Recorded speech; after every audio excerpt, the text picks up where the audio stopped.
नाज़रीन आदाब, न्यूज़ 18 उर्दू में आपका इस्तकबाल है। मैं हूं विसाल आजम और आप देख रहे हैं खबर खास। खबर खास में आज बात 1 साल की। जी हां, 1 साल यानी कि 12 महीने, 1 साल यानी 365 दिन, और हर एक दिन गुजरा इस इंतजार में कि आज शायद हमारी मांगे मान ली जाएं। लेकिन इस 1 साल के दौरान न जाने कितनी बार मौसम का सितम झेला किसानों ने, चाहे वो सिंघू बॉर्डर पर हो, चाहे टिकरी बॉर्डर पर हो, चाहे गाजीपुर बॉर्डर पर हो, और चाहे दूसरी रियासतों में, पंजाब के अलग अलग शहरों में, हरियाणा के अलग अलग शहरों में, उत्तर प्रदेश के अलग अलग शहरों में, उत्तराखंड के कुछ शहरों में, चाहे वो बंगाल में, चाहे कर्नाटक में। इस दौरान में कई बार भारत बंद की कॉल दी गई, कई बार रेल रोको आंदोलन की मुहिम शुरू की गई। सवाल सिर्फ इस बात को लेकर था कि किसान ये कहते थे कि हम भी भारत के किसान हैं, हम भारत के इंसान हैं, भारत के शहरी हैं, और जो भारत की सरकार है वो हमारी सरकार है, और सरकार के सामने हम अपनी बातें रखेंगे, हमें इसका हक है, और सरकार को चाहिए कि हमारी बातों को सुने। तो इस 1 साल में 11 बार, महीने तो 12 होते हैं लेकिन 11 बार सरकार के जो रिप्रेजेंटेटिव थे, जिनमें खुद वजीर ज़राअत भी शामिल थे, उनके साथ, सरकार के साथ और किसानों के नुमाइंदों के साथ बैठकें भी हुई, और हर बार बैठक हुई तो हर बार सुर्खियां बनी, हर बार उम्मीदें जगी कि शायद आज कुछ सहमति बन जाए, रजामंदी हो जाए, ऐलान हो जाए और यह धरना खत्म हो जाए। लेकिन 1 साल का सफर इस धरने ने, इस तहरीक ने पूरा किया है। हालांकि 1 साल के सफर के पूरे होने से महज 6 दिन पहले, या कह लें कि 1 हफ्ते पहले, वजीर आजम ने खुद इस बात का ऐलान किया कि उनकी सरकार ने यह फैसला किया है कि 3 ज़रई कवानीन जिसकी मुखालफत किसान कर रहे हैं वो वापस ले लिया जाएगा। उम्मीद थी कि किसान अपने घरों को लौट जाएंगे, लेकिन अब तक किसान लौटे नहीं हैं। सवाल अब इस बात को लेकर है कि 1 साल तक चलने वाली यह तहरीक एक तरफ जहां तारीख रकम करती है, लेकिन अब आगे किस तारीख का इंतजार करती है, तब जाकर शायद यह धरना खत्म हो। अगले आधे घंटे इसी पर बातचीत। तो जैसा आपने तस्वीरों में देखा, किसान तंजीमों में, किसान तंजीमों के खानदानों में, किसान तंजीमों के समर्थकों में, उनके मददगारों में, उनके सपोर्टरों में, जो भी लोग हैं या जिन्हें लगता है कि किसान की मांगों के साथ हमारी मांगें भी जुड़ी हैं, उनमें इस बात को लेकर बहुत ज्यादा बेशक खुशी थी और खुशी है कि वजीर आजम ने आखिरकार उनकी मांगों को मान लिया। लेकिन फिर भी किसान क्यों नहीं मान रहे हैं? किसान क्यों कह रहे हैं कि अभी हम नहीं जाएंगे, अभी तो हमारा सफर अधूरा पूरा हुआ है, अभी तो सफर मुकम्मल नहीं हुआ है? हमारे साथ 3 खास मेहमान हैं, अब उनका तारुफ कराते हैं आपको। हमारे साथ है शुभेंदु शेखर अवस्थी, तर्जुमान बीजेपी, हमारे साथ हैं संजय छोकर, तर्जुमान कांग्रेस, और हमारे साथ है किसान लीडर जो खुद एडवोकेट भी हैं, संजय सिंह। आप तीनों का बहुत बहुत इस्तकबाल है। संजय सिंह साहब, किसान तंजीमों ने एक तारीख रकम की है, 1 साल पूरा कर लिया है, लेकिन क्या यह 1 साल हमें खुशी देता है? 1 साल का अरसा, एक तहरीक जिसका अरसा 1 साल तक हो चुका हो, क्या यह खुश होने की बात है? उस पर भी सवाल यह कि आखिर यह आंदोलन, यह तहरीक, यह धरना, यह प्रदर्शन कब थमेगा? देखिए, ये आपका कहना कि हमें कोई खुशी देता है, कोई जश्न का मौका है, ऐसा कुछ भी नहीं है। ये हमारा एक छोटा कदम है एक बहुत बड़ी लड़ाई में जीत की तरफ। और दूसरी बात, आप जो इस बात को कहते हैं कि प्रधानमंत्री मोदी जी ने ये मांग मान ली, वो जबरदस्ती एक चीज देना चाहते थे जो किसान नहीं चाहता था, तो उन्होंने वो जो जबरदस्ती चीज दे रहे थे वही वापस भर ली है। लेकिन जो किसान मांग रहा था एमएसपी, उसके ऊपर वो खामोश है, उन्होंने कुछ नहीं कहा। तो ये जो है उनकी एक देश को भुलावे में डालने वाली, बहकाने वाली वो है कि ताकि वो एक अपनी लाइन चला सके कि देखिए हमने मांग मान ली इनकी, ये लोग फिर भी नहीं हट रहे हैं, ये वास्तव में खालिस्तानी है या अराजकतावादी है या पाकिस्तानी फंडेड है। तो इस तरह की बातों को उनके सपोर्ट मिलेगा। लेकिन मेरा जो इस सब की चिंता है वो आपकी चिंता मैं राष्ट्र के साथ शेयर करना चाहता हूँ, आपके साथ शेयर करना चाहता हूँ। बिल्कुल, हिंदुस्तान में कलेक्टिव डिसीजन क्या मामला होता है, कैबिनेट कोई प्रस्ताव लाती है, उसके बाद वो संसद में रखा जाता है, फिर उसके बाद वहां से पास होकर वो राष्ट्रपति के पास जाता है। ये एक प्रक्रिया है। लेकिन इस वाले मामले में ऐसा हुआ है कि 19 तारीख को प्रधानमंत्री ने आके ये पहले फैसला सुनाया, उसके बाद ये 24 तारीख को कैबिनेट में गया, अब ये 29 को जो सेशन शुरू होगा उसमें पार्लियामेंट में जाएगा, उसके बाद ये राष्ट्रपति को जाएगा। तो मेरा आपसे पूरे राष्ट्र के सारे एक्सपर्ट से ये पूछना है कॉन्स्टिट्यूशन के कि वो फैसला किसका था जो 19 तारीख को प्रधानमंत्री ने बताया, क्योंकि कैबिनेट की मीटिंग तो खुद 24 में हुई है। देश को मनमर्जी से मत चलाइए, संविधान से चलाइए, संविधान खतरे में है। यही बात मैं शाहीन बाग में चिल्ला चिल्ला के कहता था कि हमला संविधान के ऊपर हो रहा है। हम तो 3 मामूली कानूनों से प्रताड़ित हैं। अभी एक डिमांड कर रहे हैं कि हमारी मेहनत का हमें मिल जाए, एमएसपी मिल जाए। लेकिन जो सबसे बड़ी चिंता की बात यह है कि अगर संविधान चला गया तो फिर ये देश भी चला जाएगा। अखंड भारत की बात करने वाले ये लोग देश को खंड खंड में बांट रहे हैं, उसको लेके हमें अब चिंता करनी चाहिए कि तो क्या आपके कहने का मतलब ये निकाला जाए कि जो अपनी मांगे किसानों की थी वो तो थी ही, अब संविधान बचाने को लेकर ये तहरीक लंबी खिंचती रहेगी, क्या आप ये कहना चाह रहे हैं? नहीं, देखिए, बीच में इन जो हमारे किसान संयुक्त मोर्चे के जो नेता है, इनको हमने शुरू से देखा है कि इनका दिलो दिमाग बड़ा हो रहा है, ये लड़ाई को बड़े परिप्रेक्ष्य में समझ रहे हैं। और उन्होंने बीच में बेरोजगारी की बात करनी शुरू करी थी। कल्याणकारी राज्य में जिस तरीके से 70 साल में राज्य की बनाई हुई प्रॉपर्टीज को 7 साल में ही पूंजीपतियों को पौने दाम में बेचा जा रहा है, उसके विरोध की बात है। तो ये तो राष्ट्रीय मुद्दे हैं। और अगर मैं ये समझता हूँ कि इन किसान मोर्चे ने अपनी एक फतह से ये दिखा दिया है कि वो शक्तिशाली है, कि एक अहंकारी इतने तानाशाह प्रधानमंत्री को पीछे धकेल सकते हैं। तो चलिए ठीक है, आप अल्फाज तो बड़ा तीखे इस्तेमाल कर रहे हैं, लेकिन हमारे पास एक तीखे प्रवक्ता भी हैं। शुभेंदु शेखर अवस्थी बीजेपी के तर्जमान मौजूद है। शुभेंदु शेखर अवस्थी जी, जवाब दीजिए, क्या कहना है आपको इस पर? देखो साहब, विशाल साहब, जिस तरीके से हमारे संजय सिंह साहब बोल रहे थे और उन्होंने बोलते बोलते उनके मुंह से स्लिप कर गया कि हमने शाहीन बाग में भी इस तरीके के आंदोलन किए, तो ये जो लोग हैं ये भारत को एक तरीके से शांत नहीं रखना चाहते हैं। जो मोदी जी ने एक बहुत समय पहले एक बात कही थी कि कुछ आंदोलन जीवी लोग होते हैं, उसमें से संजय सिंह साहब के लोग वो एक हैं। मेरा ये मानना है, कल के भी आपके चैनल पे मैंने कहा है कि ये वो लोग हैं जो भारत के विरोधी हैं या भारतीय जनता पार्टी के विपक्षी दल के लोग हैं।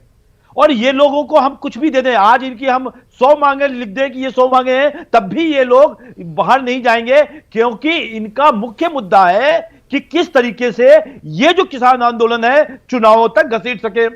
और इसके कारण ये बड़े बेचैन है। जब मोदी जी ने 19 तारीख को ये सबके बीच में एक बड़ी देश के प्रधानमंत्री ने सबको रिक्वेस्ट किया तो नहीं माना, उसके पहले सुप्रीम कोर्ट ने रिक्वेस्ट किया तो नहीं माना, सुप्रीम कोर्ट की कमेटी ने रिक्वेस्ट किया तो नहीं माना, तो ये वो लोग हैं जिनको अपनी राजनीति करनी है, किसानों से कुछ लेना देना नहीं है। और ये बात बहुत क्लियर है। और मैं कई बार आपके चैनल पे कह रहा हूं कि ये किसान नहीं है, किसानों की दलाली करने वाले किसानों के यूनियन के लोग हैं, और उनसे भी दलाली किसानों की नहीं की जाती है, पूंजीपतियों की जाती है। दलाली किसानों की दलाली करते करते किसानों की दलाली करते करते टिकैत साहब जो 1992 में 10,335 रुपए की दिल्ली के पीतमपुरा में सब कांस्टेबल थे, वो आज 1,000 करोड़ रुपए की प्रॉपर्टी लेके आपके साथ खड़े हुए हैं। आज आपके आंदोलन के कारण जयंत शाह और जनता देख रही है। सुनिए संजय सिंह जी, जनता देख रही है किस तरीके से आप लोग आंदोलन जीवी लोग हो। आपने शाहीन बाग का नाम लेके आंदोलन, मैं स्वीकार करता हूं, मैं आंदोलन जीवी हूं, लेकिन उस दिन संसद में प्रधानमंत्री ने 2 शब्द कहे थे। उस दिन प्रधानमंत्री ने संसद में 2 शब्द कहे थे, आंदोलन जीवी और परजीवी। मैं परजीवी नहीं हूं। मेरी करोड़ों की जमीन, लाखों की मशीन, तेल, खाद, पानी, तब आलू उठता है 4 रुपए किलो, और जब मेरा बच्चा चिप्स खरीदने जाता है तो वो मिलता है 400 रुपए किलो। सर ये देखिए, ये आप करते हैं, पूंजीपतियों के पैरोकार आप हैं। सुनिए संजय सिंह जी, ये प्रधानमंत्री ने 19 तारीख को किसका फैसला सुनाया? वामपंथी वो जो रिक्वेस्ट आप बता रहे हैं, ये प्रगतिवाद है। और प्रगतिवाद में शुभेंदु जी कि आप आलू बनाते हो, चिप्स 20 रुपए का क्यों खरीदते हो? आप मत खरीदो। शुभेंदु जी बिल्कुल, देखिए आप जैसी बात करोगे जवाब वैसा ही मिलेगा। आप प्यार से बात करोगे मेरे दोस्त, तो मुझे एक जवाब दे दो। मुझे एक जवाब दे दो। देश के सामने पोजीशन क्लियर हो जाएगी, बस एक जवाब दे दो। एक लाइन सुन लीजिए। 19 तारीख को प्रधानमंत्री ने किसका फैसला सुनाया? मानत जलद जल। 19 तारीख को प्रधानमंत्री ने किसका फैसला सुनाया? भय बिनु होत न प्रीत। जब भय आपको होगा जनता का, जिस जनता को आपने 1 साल से, ठीक है, 1 मिनट, मैं दोनों की बातें सुन ली मैंने, मैं दोनों के पास फिर से आऊंगा। संजय चोकर जी, आप भी हमारे साथ मौजूद है, तर्जुमान कांग्रेस। सीधे तौर पर बीजेपी के कोई भी प्रवक्ता कांग्रेस को इस पर इल्जाम ठहराते हैं कि कांग्रेस दरअसल पीछे से खेल खेल रही है। तो मैं आपसे पूछना चाहता हूं कि क्या यह खेल कांग्रेस का और दूसरे अपोजिशन पार्टियों का है? नहीं, देखिए, ये मैं पूरी डिबेट सुन रहा था और बीजेपी के प्रवक्ता की बात भी मैंने सुनी। देखिए, कोई भी दल, चाहे वो कांग्रेस पार्टी है या कोई भी और भी दल है, कोई इस तरह की राजनीति या किसानों को नहीं भड़का रहा है, ना किसानों के साथ इस तरीके से खड़ा हुआ है। देखिए, किसान, अगर बीजेपी के लोगों को गलतफहमी है, किसान पढ़ा लिखा है, किसान अपना अच्छा बुरा लाभ हानि वो सब कुछ सोच सकता है, सब कुछ देख रहा है, वो उसको भी पढ़ना आता है, कानून क्या बना हुआ है वो भी पढ़ना जानता है। तो कोई बीजेपी के लोगों को ये बहुत डर सता रहा है, बीजेपी के लोगों को उनको समझ में नहीं आ रहा कि कितना बड़ा नुकसान उनका होने जा रहा है। उन्होंने 12 महीने बाद किसानों की बात सुनी और किसानों के आगे झुक गई सरकार। मोदी जी ने जो 12 महीने लगाए इन किसानों को रोड पे बैठे रहे, क्या हालत हुई, पूरा देश देख रहा है। कोई मेरे बोलने से या बीजेपी के प्रवक्ता के यहाँ टीवी चैनल पे बोलने से कुछ क्लियर होने वाला नहीं है। आज बीजेपी के लोग कुछ भी जवाब दे दे, कुछ भी सफाई दे, उससे 12 महीने जो किसान दुखी है वो चीजें खत्म नहीं हो सकती। 700 किसानों की मौत हुई है, उनका कौन जिम्मेवार है? ये आज टीवी चैनल पे बैठ के अपना पीछा नहीं छुड़ा सकते। किस तरीके से आज देश के लोगों को ये झेलना पड़ा। तो मैं ये कह रहा हूं, कोई दल इसमें राजनीति नहीं कर रहा है, ये सिर्फ घमंड था। और ये जो इनके जो व्यापारी मित्र थे प्रधानमंत्री जी के, उनको खुश करने का एक रास्ता था, वो नहीं माने, तो आज बीजेपी और प्रधानमंत्री जी को झुकना पड़ा, देश के सामने माफी मांगनी पड़ी। इससे बुरा क्या हो सकता है? शेखर अवस्थी, क्या वजीर आजम को झुकना पड़ा है? क्या जो कांग्रेस कह रही है कि अहंकार टूटा है? 29 बाई इलेक्शन थे शुभेंदु, एमएलए के, 29 में से मैं बिल्कुल क्लैरिटी के साथ करना चाहता हूं, 3 लोकसभा में से 2 सीटों पे हारी है। छोटा सोचने वालों के दिमाग की एक ये मानसिकता है जिसमें वो किसी को गिरा के ऊंचा होना चाहते हैं। मोदी जी ने, जो देश के प्रधानमंत्री हैं, लोकप्रिय प्रधानमंत्री हैं, लोगों के दिल में बसते हैं, उन्होंने ये तो आप ही बोल रहे हैं ना। 19 तारीख को एक बात कही कि किसान, हमने बहुत अच्छे कानून बनाए, परंतु कुछ वर्ग किसानों का, कुछ ऐसा वर्ग था जिसको हम कन्विंस नहीं कर पाए इस किसान कानूनों से क्या फायदा होना है। इसलिए उन्होंने कहा कि हम पूरे देश से माफी मांगते हैं कि जो हमने पूरे देश के लिए कानून बनाया था, पूरे देश को फायदा होता, पर हम कुछ लोगों को कन्विंस नहीं कर पाए, इसलिए कानून वापस ले रहे हैं। इसलिए उन्होंने पूरे देश से माफी मांगी है कि जिससे पूरे देश के किसानों को फायदा होने वाला था। शायद शोकर साहब ने यही सोचा है कि शायद उनकी जीत हो गई है, पर यहाँ जीत हार की बात नहीं है, यहाँ किसानों की बात है। और जो मामला को लेके कांग्रेस कह रही है कि कानून ही गलत था, इसलिए माफी मांगना पड़ा है। साहब, कानून गलत होता तो उन्होंने 23/18 को जो अपना कहते हैं इलेक्शन का उन्होंने बनाया, उन्होंने प्रोस्पेक्ट की इलेक्शन में, बाद में वो क्या करेंगे, ये तीनों कानून का उन्होंने अपनी मैनिफेस्टो में प्रोविजन लिया। क्या बदलना पड़ा? क्यों, कौन से लोग बुरी तरीके से हार होने के बाद आपने फैसला लिया है? 2019 के चुनाव का मैनिफेस्टो पढ़ के आइए, उसमें ये तीनों पॉइंट थे। आप बाई इलेक्शन में से 29 एमएलए की सीटों पे से 22 पे हारे हैं। आपको कुछ उनकी जो खोई हुई जमीन पकड़नी है, इसलिए आपको लगता है, ठीक है, शायद लोग भूल गए होंगे, हमें याद है। कांग्रेस का ये कहना है फिर भी कि ये फैसला चुनावी है, उपचुनाव के नतीजों ने बीजेपी को डरा दिया था और इसलिए बीजेपी की तरफ से यानी सरकार ने ये फैसला लिया, कांग्रेस का कहना है। शुभेंदु जी, आप जवाब दीजिएगा थोड़ी देर में। मैं जरा संजय सिंह के पास जाना चाहता हूं फिर से एक बार। संजय सिंह साहब, मैं 30 सेकंड सवाल दूंगा। एक मिनट शुभेंदु जी, मैं आऊंगा आपके पास। संजय सिंह साहब, सवाल सिर्फ इस बात को लेकर है कि कोई तो रोड मैप होगा यहां से आगे। आखिर जिस तरह से आपने 1 साल पूरा कर लिया, आप निरंतर और इनफाइनाइट तो नहीं बढ़ते जाएंगे ना, कहीं तो ब्रेक लगेगा। कहां ब्रेक लगेगा? क्या हासिल कर लेंगे कि फिर इस आंदोलन को जो है एक ब्रेक लगेगा? देखिए, इस वक्त मांगे बिल्कुल क्लियर है जी। आपने ये 3 काले कानून जो जिन्हें कहा जाता था, इन्हें वापस ले लिया। लेकिन शुभेंदु जी से मैं आपकी प्रार्थना करता हूँ, मेरा सवाल पूछ लीजिएगा कि 19 तारीख को जो फैसला सुनाया था प्रधानमंत्री ने, वो किसका था? क्योंकि कैबिनेट की मीटिंग 24 में हुई थी। अब मैं उस मुद्दे पे आता हूँ। ठीक है। एमएसपी बाकी रह गया है। एमएसपी का प्रॉब्लम ऐसी नहीं है कि जिसका कोई सॉल्यूशन रोड मैप सरकार के पास हो या इस वक्त संयुक्त किसान मोर्चा के पास भी हो और बाकी किसान नेताओं पे भी हो।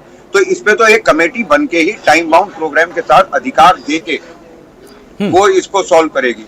दूसरी चीज है, जो ये इन्होंने मुकदमे दर्ज कराए हैं, ये जब मान लिया कि संवैधानिक अधिकार है प्रोटेस्ट का और सरकार ने अपनी गलती मान ली और माफी मांग रही है, तो सरकार द्वारा दर्ज कराए गए वो मुकदमे भी ऑटोमेटिकली पास होने और सबके सब खारिज होने चाहिए, वो वापस हो जाने चाहिए।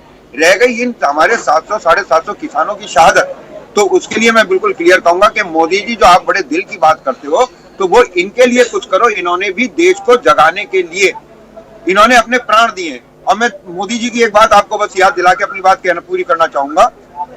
उन्होंने आके कहा कि हमारी तपस्या में कुछ कमी रह गई जी।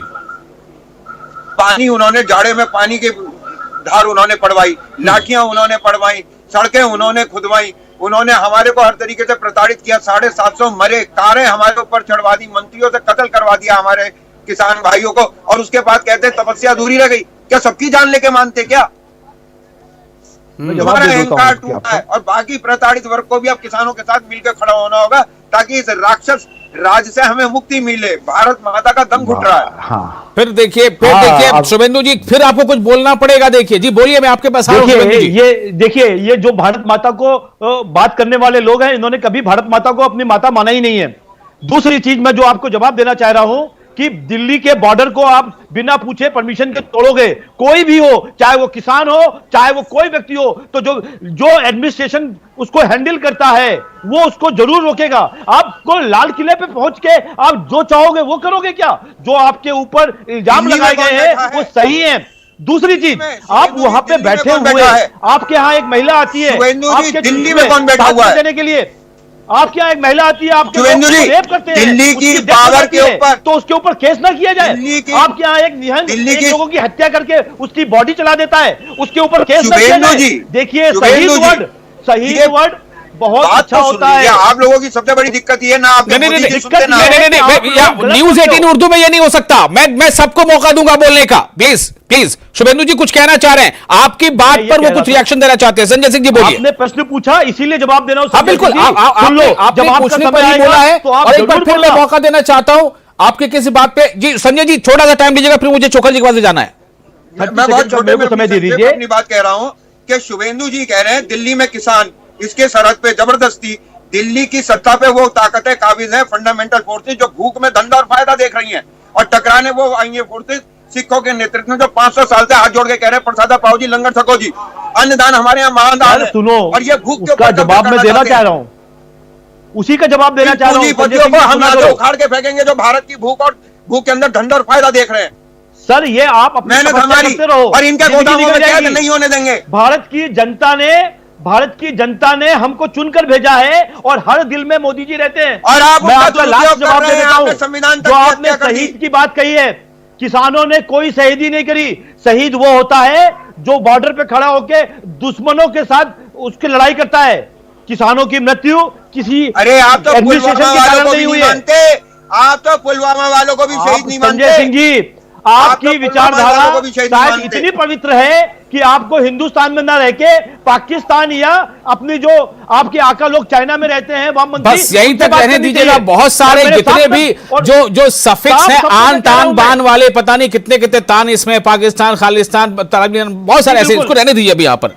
मैं संजय चोकर जी आपके पास आ रहा हूं। संजय चोकर जी आपके पास आ रहा हूं। जो बीजेपी का कहना है कि हम एक चुनी हुई सरकार हैं और हम जिसे चुनते हैं उस पर हमें भरोसा भी करना चाहिए, तो वजीर आजम ने जब आकर इस बात का ऐलान कर दिया, ये अलग बात है, ये भी एक अलग डिबेट हो सकता है जो संजय सिंह जी उठा रहे हैं कि वजीर आजम ऐलान पहले करते हैं और कैबिनेट की बैठक बाद में होती है, तो आखिर फैसला था किसका? बहरहाल, लेकिन मैं संजय चोकर से आपसे ये जानना चाहता हूं कि क्या यह एक चुनी हुई सरकार को हक नहीं है कि वो फैसले ले?